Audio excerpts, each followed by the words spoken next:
Good evening, everyone, and thank you very, very much for being here. A particular thanks to many of you who are new members, and a particular thanks to many of you who are old members for your continued commitment in coming here every time we invite you, even at short notice. Like the last time, I'd like to mention the other four ladies who you don't see on stage. We've christened ourselves Ladies in Black so that you can recognize us until we get to know each other better. So apart from Payal and me, there's Neena, Shuli, Anjali, and Ritu, who join me in extending a very, very warm welcome to all of you. You know, as we've been saying, algebra is not so much a place as an attitude and an intention. And we're all collectively bound by a curiosity, a desire to learn, a desire to explore new worlds. But algebra also would like to create space, courteous space, for disagreement and discomfort. And those of you who were here the last evening, we had some of that, and we're delighted. We're also delighted with the kind of feedback that you've been giving us, and we feel that algebra is beginning to flesh out what it intended to be. The last time we were together, I mentioned that algebra is the science of restoration and balance. But I was reading about it, and I found that it has another wonderful definition, which is of solving one's problems logically by an honest acknowledgement of one's ignorance. And that is really where our first speaker today fits in. Today, the world is divided into two very, very clear camps. They are techno-optimists who believe that technology can solve every crisis and every problem that faces humanity. There's another group that feels that we've gone too far. We need to pull back. Man has crossed his boundaries. We need to slow down. We need to rethink what human society is about. Very recently, scientists have declared that we have formally entered the Anthropocene era, which basically means that nature is now subjugated and dominated by man to such an extent that we are hurtling towards the sixth extinction, which will be a man-made disaster. At the same time, we see economies across the world are staggering, crashing, momentarily resurrecting themselves and then crashing again. So how are these two things connected? What has man done in the last 150 years that he has not done in the last 150,000? I would ask, what is the cardinal crime that we have committed? Are we robbing sunlight? Are we robbing our children's futures? And how is all of this connected? But I won't use this word sin, because the next speaker who's going to enlighten us about this, about our great ignorance about the future and how we got to this present, is someone who doesn't believe in morality. He doesn't speak that language of sin. He merely speaks the language of survival. He's an economist who turned into a filmmaker and director of two of the biggest hits of all time, Qayamat Se Qayamat Tak and Jo Jeeta Wohi Sikandar, which launched his cousin, Amir Khan. And then at the peak of his career, he dropped all of that and became a farmer, withdrew from life and was, well, I won't say withdrew from life, maybe entered the kind of life we all want to lead, and has been doing organic farming in the Nilgiris. And then 3 years ago, he wrote this book in response to the collapse of the economy, world economy in 2008.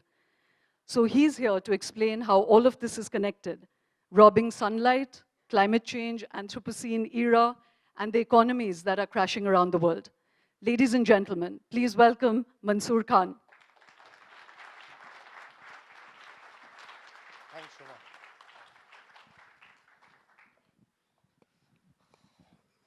Good evening, everyone. This is more like a club night in this atmosphere, but I'm going to be talking some pretty heavy stuff, so just fasten your seatbelts. I think the intro that Shoma gave was very accurate, except I'm not an economist. In fact, I question economics. I am from the other side. I'm a physics guy. I talk about a field which is actually ignored, and we are dominated by economic thinking. So I've been given very little time for the kind of subject that I have, so I'm going to rush into it. The core thought of what Shoma was saying and what I talk about is a word called growth. Growth is the biggest religion on this planet. It is bigger than all the other religions combined. Growth is a religion. It's a faith. We believe in it blindly, even more blindly than God, who we cannot see. The third curve, okay, yeah. Okay, so I'm talking about growth. We live in an era where we take growth for granted. This era started in 1750, which we think of as the beginning of the industrial age. The industrial age started with 1750 to 1960. This is the first phase where we really thought, fine. So the first phase was when we got all these fabulous things, electronics, surplus food, satellites, medicine. The first phase was where the sky was the limit. Man thought he had arrived. Now everything was going to be solved. Surplus food, cure all diseases, fly to the moon. We call that paradise times, 1750 to 1960. It was so good that we didn't see the second phase coming, but it came. Second phase was post-1970, where we had species extinction, falling water tables, soil fertility loss, drying rivers, water crisis. All these things are connected with life. In other words, you can say life itself was withering. So after paradise times, we suddenly had life withering. That's called ecological collapse. Phase 2, 1960 onwards. And just when we thought we'll deal with all that, we entered into phase 3. 3 phases. The third one was post-2008, which people like us were actually preparing for.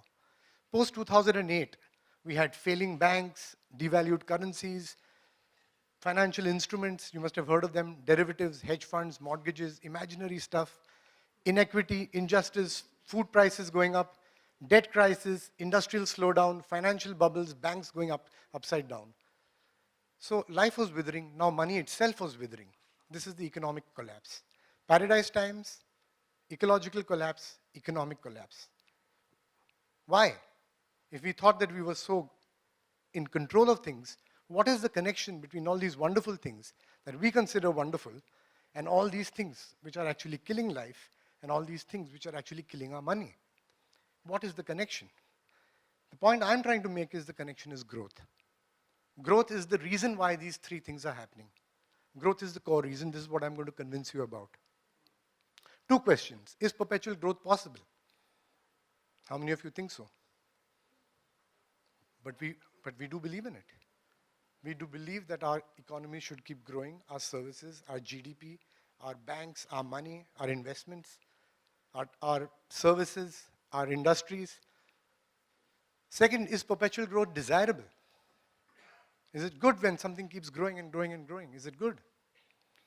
So I'll answer both these questions. First one, is it possible? This is the key one that very often we feel no because we've seen it happening. So I give an example of mind versus body. I know this is all about ideas, but I mock ideas a bit over here. Concept. Mind comes up with the concept. Lift this glass. But the body has to do it. The reality is with the body, not with the mind.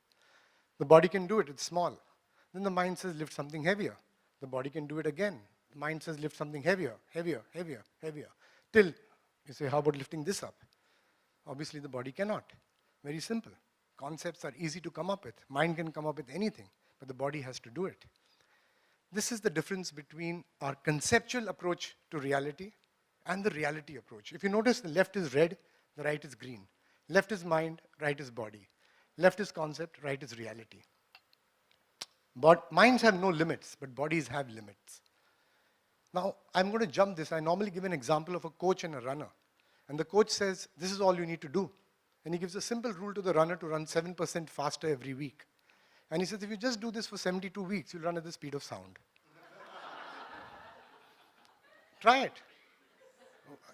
You guys must be pessimists. Just try it. And that's how he goes on. But since I don't have that much time, I'll go straight away into the actual concept and reality.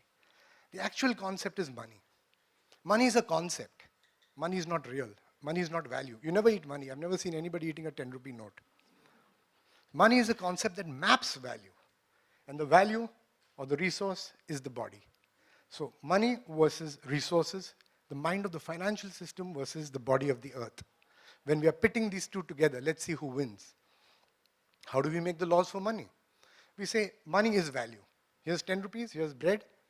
10 rupees maps the value of the bread. Okay, let's take that. The first ring, each ring that you see is one concept. Money is equal to value is the first concept.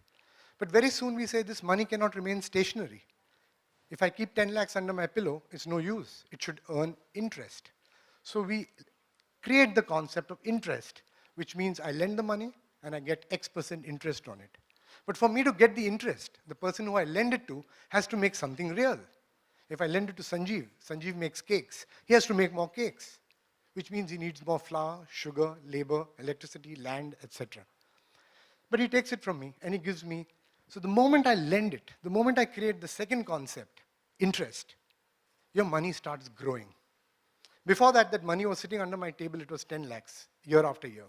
The moment I lend it and I expect interest, it starts growing at 7%. I like it. But the next year, Sanjeev says, look, Mansoor, don't take this money back. Leave it with me. I'll say, why? He says, because I'll give you 7% on that interest. That adds the third concept, which is compounding. Just 3 little ideas, and this is how your money grows. That's exponential growth. From looking like this, which is very harmless, it reaches the right side of the page. It doesn't even reach the right side of the page. It goes to the sky. It goes faster and faster and faster towards the sky. That is called exponential growth. Just 3 little ideas. And you say, wow, this is great. Yeah? This is why we should believe in it to happen perpetually. So we add the fourth idea ourselves. We say, hey, this has to happen perpetually. No limits, go to the sky. This is called the money curve. I call this the money onion. It's layers of concepts that we pulled out of our mind just because we thought it would work. And we created the laws for money from our head. Okay? This looks dangerous to me. That's what economics is. It says 10 lakhs at 7%. In 10 years, it doubles. In 10 decades, it becomes 100 crores. I don't even need to make a film. It looks like this. That's why I've gone to Kannur, you know. But it's not happening. 1,024 times it goes up. Just look at the speed of that curve. If you notice the dots, the distance between the dots keeps increasing. But what nobody tells you, this we know. All your savings accounts, guys who come and tell you, sir, please leave a deposit, life insurance and all, they tell you this. But what they never tell you is that so does the use of your resources. Money just doesn't grow like this. For money to grow like this, you need energy in the same pattern. Energy makes money grow. Energy doesn't make money. Money doesn't make energy. Energy makes money. So from 1850, that's exactly what happened. We discovered cheap, dense energy. What Shoma was referring to as stealing sunlight is what started from 1750 actually, coal. It was 100 million year, 500 million year savings account of energy, which we found. And we burnt it. We are burning it at 500,000 times faster than it can collect. That is your deficit. If any of you guys are accountants here, please tell me this company is going to work. Would you like to buy shares in a company that's burning its capital at 500,000 times the speed it collects? That's exactly what's happening. That's energy. My topic is not economics. My topic is energetics. I'll just come to it in a minute. Energy. So money laws we made like this. But how does energy behave? The thing which drives it. You can make any plans, but your plans have to work. What is it that drives it? Energy. Where does it come from? From the earth. Because we're living on stored dense energy, not sunlight. Sunlight is 1,000,000 times more dilute than what we burn. It doesn't work. So, how does the earth behave? It's finite. Everybody knows that. But what most people, again, this is the second thing we don't teach in schools, anywhere in the world, is that all resources behave in a bell curve. Our body behaves in a bell curve. You get stronger. At middle age, you start slowing down. All oil wells behave that way. All copper mines behave that way. All water wells behave that way. All resources behave slow, fast. When you finished half of it, it goes down. You can't cheat that. You can't get around that. You can't fudge it. You can't cajole it. You can't negotiate with it. It's called the bell curve. With time, the quantity goes up. When it reaches the peak, that is the maximum you can draw from the earth, it starts going down. First half, second half. That means after the first half, you are in descent. These are the laws of geology. And the laws of money we made from our mind. But the laws of geology are made by God, whichever God you believe in. We don't make the laws of geology. We don't make the laws of thermodynamics. This is what it is. This was discovered by Hubbert. He was working for Shell Oil. That was his job. He was a geologist. He was not a tree hugger. He was not an environmentalist. He was not a Naxalite. He was none of these. His job was to see how oil wells behave, and he says, hey, this is how it behaves. I noticed that when an oil well has 100,000 barrels, when 50,000 is gone, it slows down. He says, maybe there's something wrong with this well. Let's try another well. So he tried many wells, and it didn't matter how many wells he looked at. They all peaked in the middle, whether it was a small well, medium well, big well, or a supergiant. US was the seat of petroleum in the 19th century and the 18th century. But, 19th and 20th century, sorry. The problem is that doesn't matter how many oil wells you drill, the sum of all the oil wells is still a bell curve. This is mathematics. So you cannot cheat the bell curve. You can't say, let's drill another 10,000 wells. You drill 10,000 wells more, but the peak will still happen at the same point. And that's in the middle. That means once you finished half the oil in that state, or in that country, or in that continent, it's going to start declining at the halfway point. This is very crucial, because this is how the body of the earth behaves. Our minds want something else out of it, but the body of the earth says, sorry, I behave like this. I don't care what you behave. And when I don't care what you believe in. This is Hubbert's, this has come true, because Hubbert was dead and gone, but this is where US peaked in 1970. He predicted it in 54. In 54, he said US is going to reach its peak, and US reached its peak, and then it started going down. And the same thing he predicted for the world. He says global discoveries have peaked in 60, global production is going to peak in 2000. He was wrong by 5 years because of OPEC forming. This little thing here, that little dip you can see in 1970 is when OPEC was formed. And the oil production slipped by 5 years. He was amazingly accurate. And guess what happened after the year 2005? We'll come to that. So this is economics versus energetics. Economics we've been taught. We've said, look, this is time value of money. If you have 10 lakhs, you ought to get interest, and this interest should compound, and this should go on forever. It's our insistence. Money is a concept, it comes from the mind, and that is economics. But what really drives the world is energy, not money. Energy is not a concept, it is reality. It is the reality. It's actually what makes things move and shape and dig and melt and join and transport. That comes from the body of the earth, and that is called energetics. So let's compare the two. This is how we made our money grow from 1850 onwards. Actually 1750. We've managed to make money grow in that exponential form that we wanted. Double, double, double, double. But in the meantime, oil has behaved like this. Just imagine that the red curve, when I put them together, is what your son wants. And the green curve is your salary. So while the red curve and the green curve are going together, everybody is happy. Your son is happy and you feel good. I'm a good father or a mother. But when it crosses that point where this is going here and this is going here, as you can see, that is end of phase one. That is end of paradise times. You remember the paradise times I spoke about? That's the end of that. And from there, what do? If you want to give your son this when your salary is this? You get a credit card. It's not only you. It's whole companies that are on credit cards. Look at the NPAs, 13 lakh crores. Whole countries are on credit cards, debt-based. You can always borrow from the future. Future has no obligation to return it to you. You're just assuming the future will return it to you.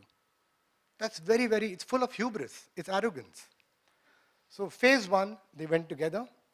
Phase two, they part. Phase three. Let's go through each phase. Phase one, because they're going together, we are very happy. And we did that only with these 4 laws. Money, interest, compounding, perpetual. These 4 laws were all we needed. Economics was based only on these 4 laws. But when the curves parted, when this said, I'm going here, that means this is real production, and this is what you're saying your money is worth. Tata has made this many more trucks, but you're saying Tata is worth this much. What did you mean? So we came up with another concept. We said, let's add, because there's no problem, the money onion, there's no problem. You can always add another concept. So we institutionalized the stock market. What is the stock market? The stock market is an institutionalized gambling den. You see, if Tata is making 15% more trucks, you're telling me Tata's share has gone up 100%. What does it mean? What does that 100% represent? If they've only produced 15% more, I can take a glass of milk and I can pass it around and say, how much? 10, 20, 50, 80,000. 1 lakh for this glass of milk. But the nutrition in it is the same. So what have I created? I have created a betting model. That means I'm cheating reality by creating a betting model. Sorry to say this is an idea. But that does not mean all ideas are worth it. Many ideas can fool you. Many concepts can fool you. And the 5th concept was the beginning of dealing with what was not possible. So you were bridging the gap of the possible with an idea. Concept, stock market.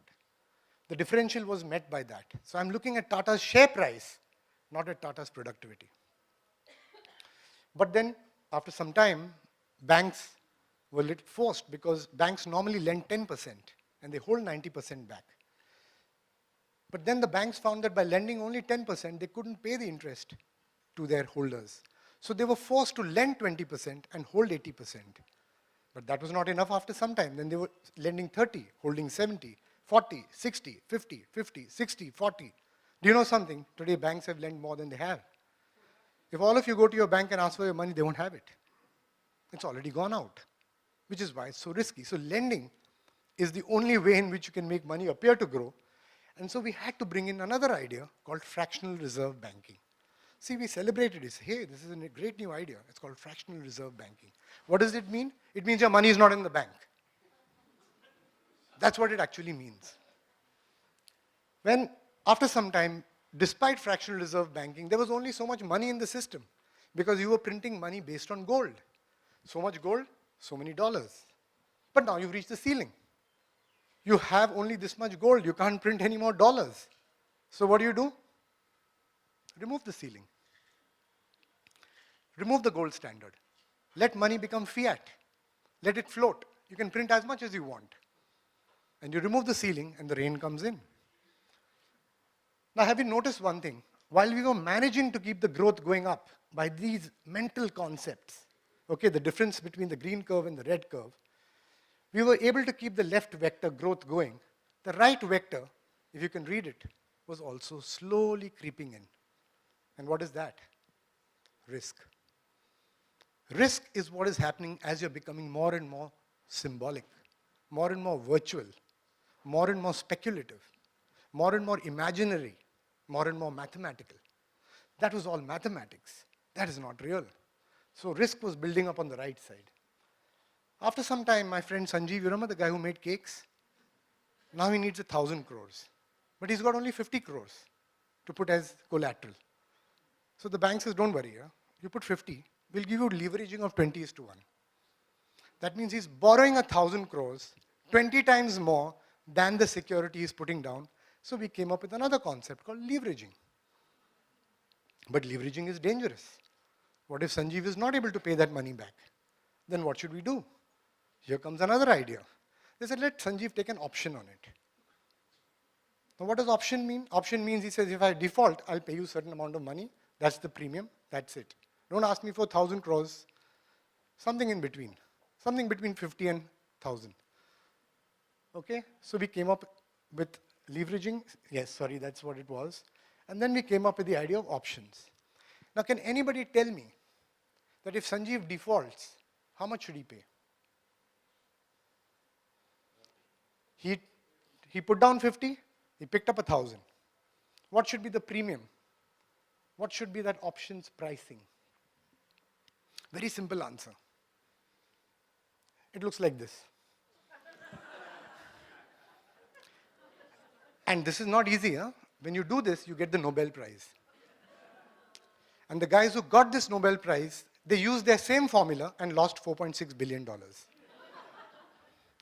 And the government or whichever government gives Nobel Prizes, didn't even take away their Nobel Prize. And they bailed them out. A capitalistic country called US bailed them out, became a socialist country overnight. If I make a mistake on my farm, I don't think Tamil Nadu government is going to come and bail me out. What does this mean? It means that you have to keep that concept going, because now we all believe in it. It's like saying there's no God. If you say that this growth is not there, it's like saying there's no God. Just try saying that anywhere. You know what's happening around the world. Concept number 9 after that was Black-Scholes, by the way. Okay, that complex. What does that equation mean? That equation means that if delta is equal to this and rho is greater than this and this and this, then you have minimized your risk. But what if delta is not less than 1? What if delta is greater than 1? So there is an assumption behind it. And what was the delta in their case? The delta was that housing prices will always go up.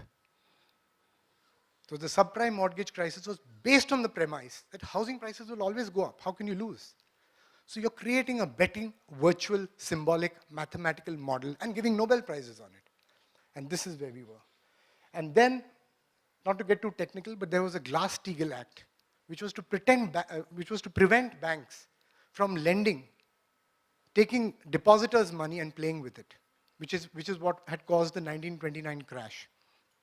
So the Glass-Steagall Act had been put in place so that investment banks could not take the money from commercial banks. That means the money you've put in, the bank cannot take it and just play with it and riskily put it somewhere.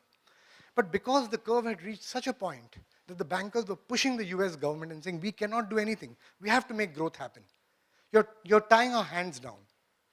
With this act, with this Glass-Steagall Act, you're tying our hands down. Remove this Glass-Steagall Act because we cannot make growth happen. And after some 40 or 50 or 60 years of pressure, the US government finally repealed the Glass-Steagall Act, which meant all the depositors' money was now available to these guys to play around with. And what did they play around with? They used it through Black-Scholes, options, leveraging. And they called it complex financial instruments. So this is the level of this is how the mind can fool you also. You can create a concept, and then you do anything to make that concept appear true. You'll say we'll do anything. We'll create betting models, we'll create financial models, we'll hire physicists who actually launch satellites. Those are the guys who designed the financial instruments. Those were real guys who used to launch real satellites who could predict the speed of a satellite around Neptune or something like that. You know, when they sent a spaceship, they said, no, guys, this is not what you need to do. What you need to do is to show how money can grow on this finite planet. And they were taken in from Princeton, MIT, Harvard, all these places. And they designed those deltas and thetas which you just saw. This is called the growth trap.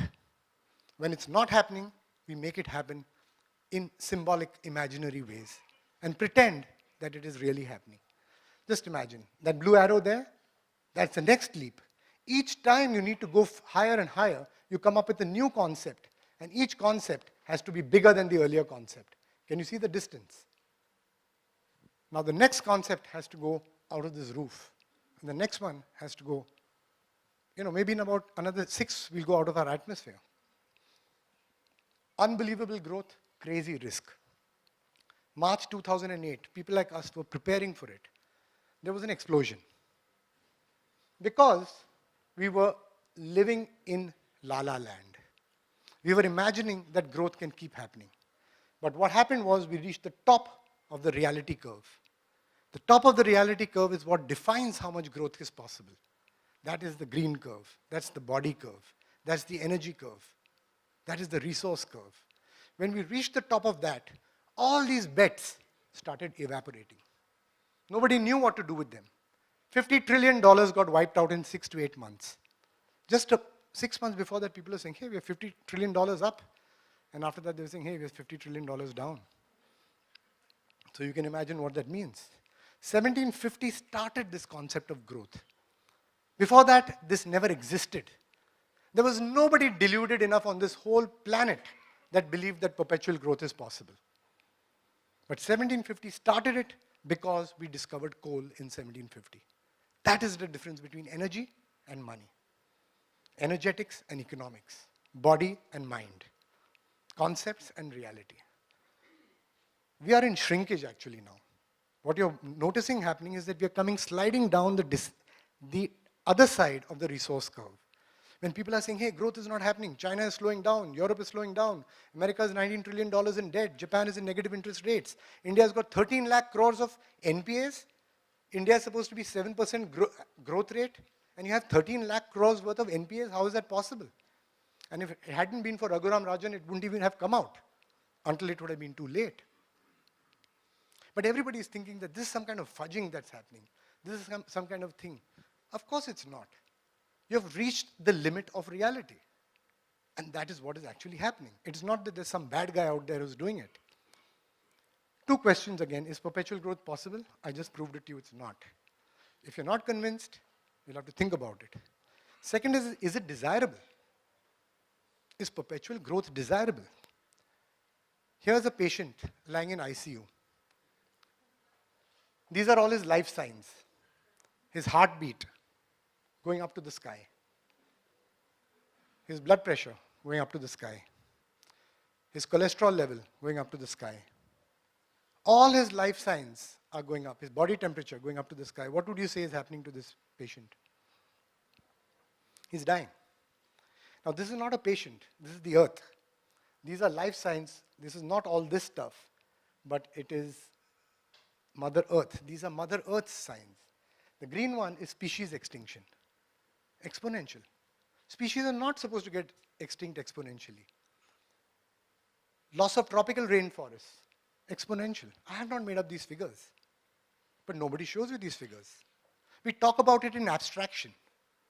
We say, hey, there's a water shortage in Bangalore. Oh, Latur is in trouble. Oh, Kaveri issues going on between Karnataka and Tamil Nadu. We talk about it as a political issue, a social issue.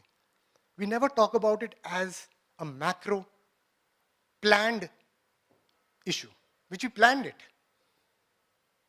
Fisheries exploited, blue, exponential. I love this word exploited, you know.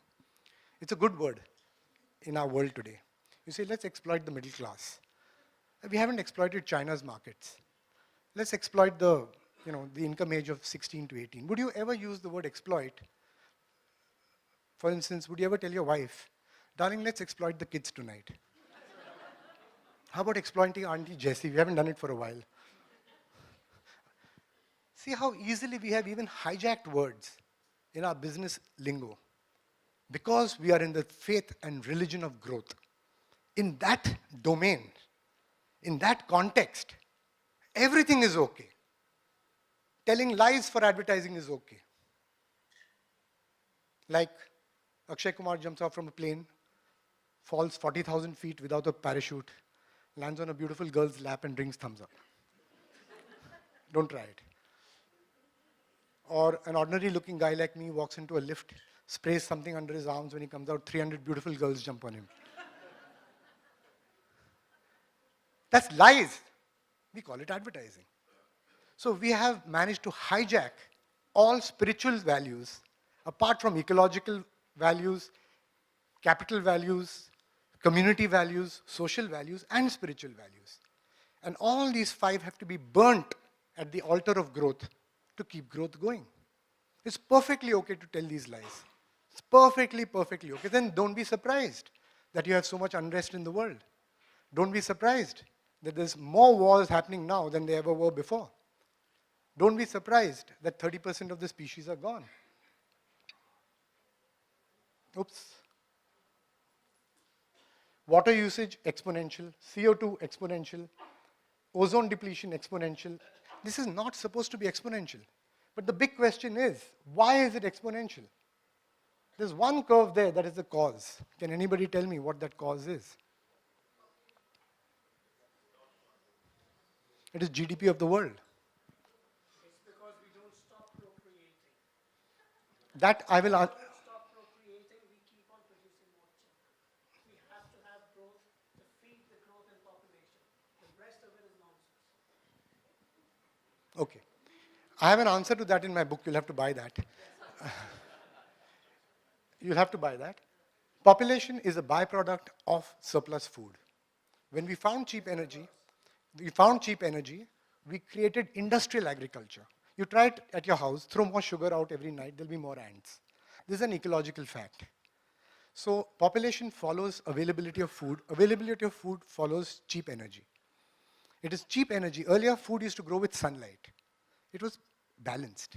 That's what the third curve, that's the name of my book. I've thought about this in great detail, guys. I've faced these questions many times because these are from the top of your head. You haven't really gone into the causation of it. When you see the population curve follows the energy curve. When we got cheap energy, the global population started following the exponential pattern. It's exactly the same. Population is one of these curves, undoubtedly, but it's because of cheap energy availability. It's energy that drives everything. The disease, growth for the sake of growth, is the ideology of a cancer cell. Just think about it. If in our body one cell becomes 2, 4, 8, 16, 32, it loses it. What do we call it? We call it cancer. And then we spend 50 million rupees to have Hinduja hospital to solve it. But in the real world outside, we call growth progress. We are behaving like cancer cells on the planet. So the two things, is it desirable? Of course not. Perpetual growth is a disease in any system. You imagine it in a biological system, in a sociological system, in an ecological system, in an industrial system. In any system, perpetual exponential growth is a disease. Imagine your ear growing bigger and bigger every day. Just imagine it. Anything. One tree, one little worm, one fly, one mosquito that grows and grows and grows and grows. We call it. I've reached the end. The conclusion is perpetual growth possible? Impossible. But it's not even desirable. So to trump me on that is of little use because it's not even desirable, it's a disease. Perpetual growth is global cancer. When we were talking about all these multiple things that Shoma was talking about, that is the ecological downside. And now we are coming to the economic downside. The economic downside follows the ecological downside. The truth, end of growth, is our new reality. Either we deal with this reality, or reality will deal with us. Thank you.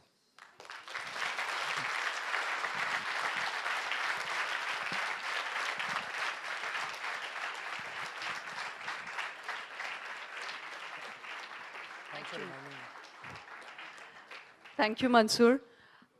Well, there were some remarks from the audience, and as I said, a great desire of Algebra is to create a courteous space for disagreement. And Mansoor is definitely accustomed to a lot of disagreement, shock. It's not a nice thing to be told that we're all living in a chimera. And there are many economists, physicists, I've had him over at home where people have argued bitterly with him. But believe me, Mansoor has some very convincing arguments. He hasn't even begun to explain why alternative energies and solar energies and all the other, the new forms of energy that we are discussing are not an answer to this because we are still using fossil fuels. But that's another half an hour's conversation, and we shall do it over drinks because we are going to have our cocktail break now. Please continue this conversation with Mansoor. As I said, he will have answers to all the questions you're going to raise.